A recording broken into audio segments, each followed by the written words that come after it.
Hey guys, John here. Today we're just going to talk about breathing and bracing progression that I use for most new lifters.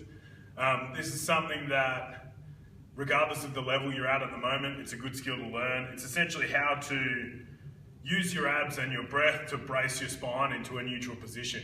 Not only is a neutral position a more stable and stronger position, but it's also the safest position to have your spine in.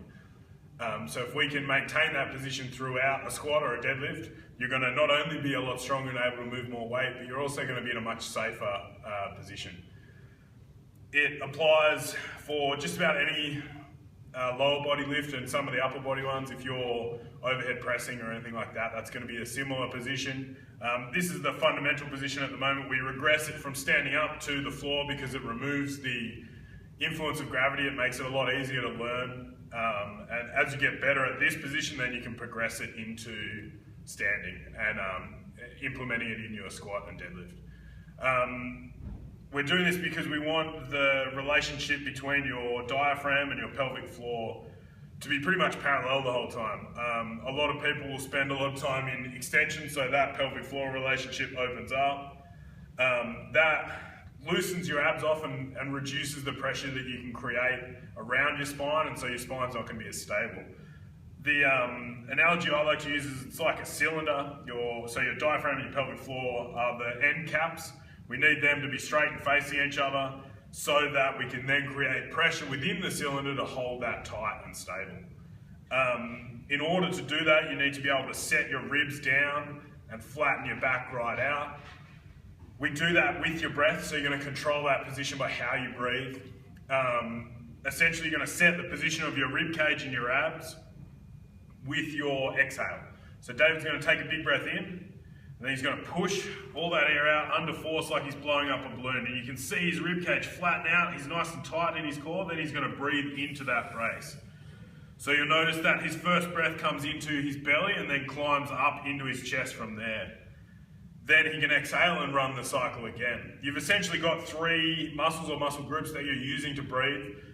Your diaphragm, the muscles between your ribs, the intercostals, and the muscles of your upper chest and neck.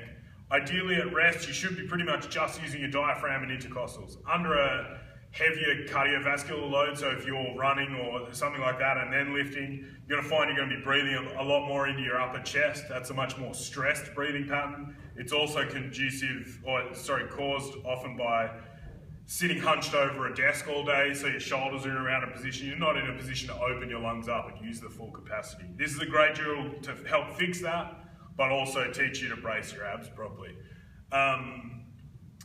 When David does that exhale, once he's in that position of braced, what he's going to do is contract his deep abs. And to do that, the cue I use is it's like if you were urinating, you want to stop the flow of urine. That's that feeling of tensing your deep abs. He's going to do that before he starts that inhale, because that's going to help maintain that relationship between his pelvis and his rib cage. Your lungs work a lot like a sink. You can't fill a sink up from the top down. You have to fill it up from the bottom up. Same with the lungs. If you take a big breath, so exhale, and then if David takes a big breath into his chest first, you can see his chest rise, his rib cage floats up, and then it fills up down from there. You need to be able to fill it up from that bottom position and almost like a wave rising up your chest from there. One of the other things you can do is put your hands on the bottom of your rib cage, and you should be able to breathe into your hands and feel your hands being pushed out as your rib cage expands. If they're not being pushed out with every breath, it's something that you need to work on, is expanding your rib cage and using that as that tactile feedback. This is something you can do. I like to do it before training, also before I go to bed, and pretty much on a daily basis. Start with a couple of sets of 5 or 6 breaths and work on maintaining that position throughout each breath. And then you can progress from there. Cheers.